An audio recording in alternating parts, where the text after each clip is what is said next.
Hey, Tuatara Nation, thanks for your company. I'm joined by the big dog, the chief executive, Regan Wood. Seems like a long time since we've done one of these, mate. We've finally got some news to talk about, which is all pretty exciting.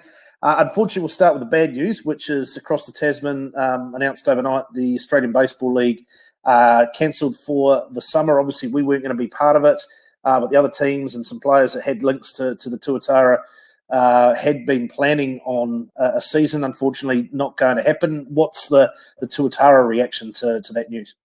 Yeah, we're disappointed, Dale. I mean, just like you, we're fans of baseball, so we were looking forward to actually watching the season.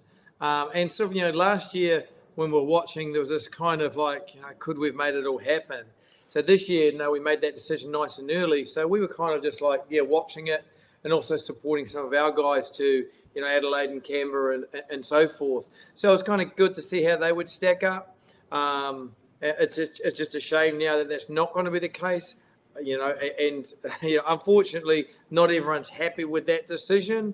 I don't think anyone will be, but, when it's all said and done, we're now building as a league towards that 22-23, and that's the way we can look at it. So as opposed to, us that we're sitting out this year, watching them, feeling we're sort of slipping back. So it's probably to our advantage, that evil Tuatara again, possibly, So there we go. I'm making light, but it is a serious thing, and I don't envy any of the clubs over there.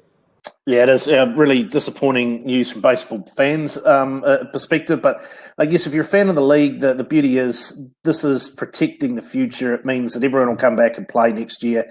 Everyone will be in a good shape. And, we all look forward to hopefully a post-COVID baseball life again and as early as next season.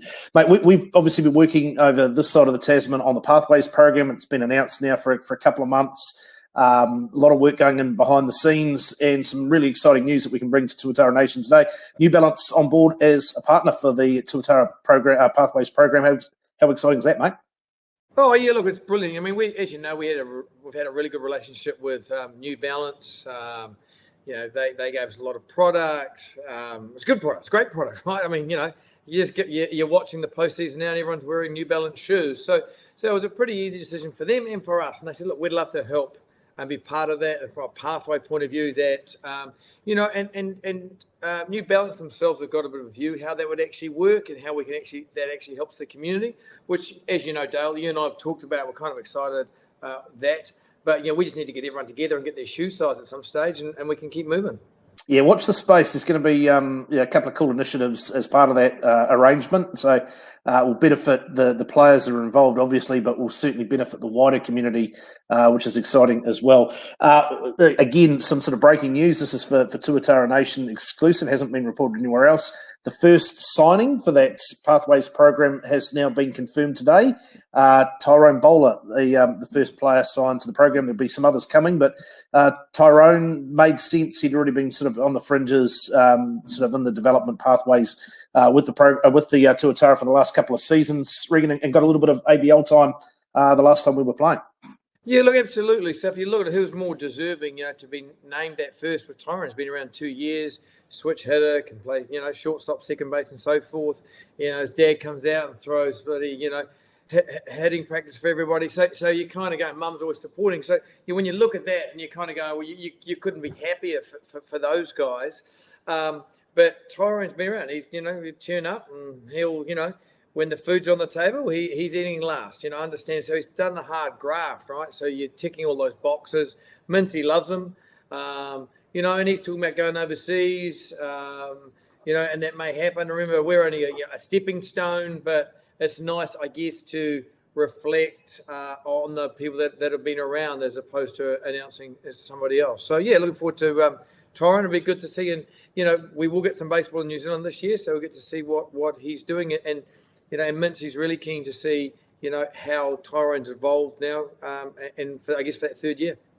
It's probably about half a dozen or so players that have already been sort of shoulder tapped in terms of contracts, and we'll sort of be in a position to announce those in the coming days. But the first half dozen names or so going to be pretty exciting for the sport. And bearing in mind there's up to 40 contracts available. Whenever we do get play around the country. Auckland obviously in lockdown still, the rest of the country not quite able to play club baseball at this stage, but as we get into that, it's going to be really worth watching is to see the kids that stand out, those that sort of earn their spot. And we'll focus a lot of attention on the players that have signed with the Pathways. We'll follow their progress. So make sure that Tuatara Nation and all of our fans sort of get to become familiar with those names. Mate, what else is sort of happening in terms of behind the scenes? We obviously haven't had too many updates over the off season and while we've been sort of sitting dormant, but for the front office, it hasn't sort of been a case of sitting on your hands. There's a lot going on. What can you sort of tell us about some of the things you've been working on? Well, you're a duck, aren't you? We're trying to be as smooth as possible, above the water, but below it, everyone's scrambling around.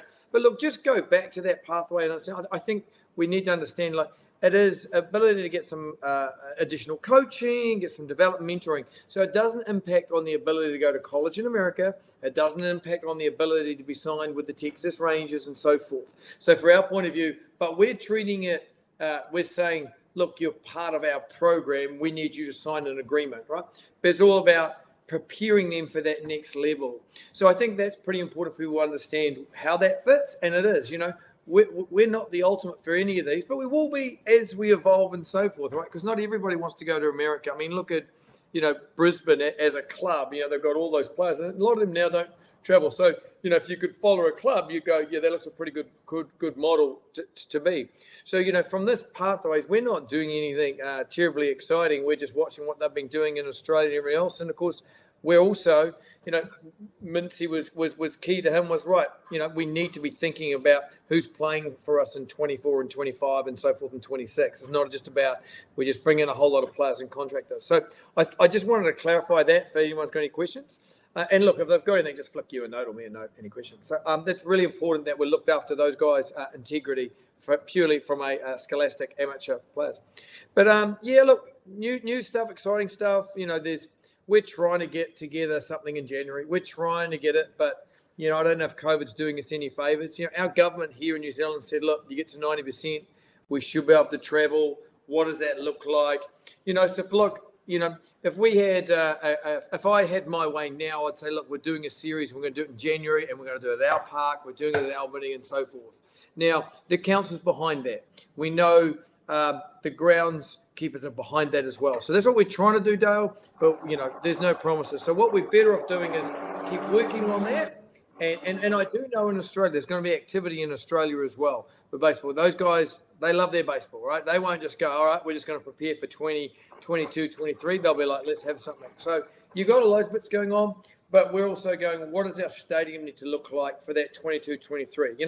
We got away with it last year, it was good, but we need to have, indoor pitting facilities. We need to have those bullpen built for next year, which just adds on to what we're doing. So when you think about that, this time in 12 months' time, we're playing baseball. We're playing in the ABL. And I don't know about you, I just get a little excited about that. I got the hair on the back of my neck, standing up, and what's that going to look like and so forth. So, we will be evolving some of those things, but it's a little bit early, and I know you would like me to share a bit more with that, but we can't. Right? We just can't do that. Otherwise, they're going to say, Regan Wood makes up stories, and that's life. That's fine. Yeah, look, I mean, it's fair to say we're obviously Mincy's looking at players all the time, constant dialogue. There are certainly discussions. I think it's fair to say we've talked to a number of players about coming back and playing or coming out and playing in the 22-23 season. I think once we get through that Christmas period, through the off season in the States, those conversations will get a little more serious, and I'd like to think that we'll have some announcements in due course. And likewise with some of the Kiwi players, obviously already secured a couple for next year, but watch the space. There'll be some more to be added. Mate, we'll leave it there. Appreciate your time as always, mate. I'll let you get back to it. My neighbour's mowing the lawns, which is a reminder that I probably should do it, given that we're in lockdown. I've got no other excuse. Oh, yeah, you're in lockdown. Sorry about that, mate. Thanks to Tuatara Nation. We will talk to you shortly. Cheers.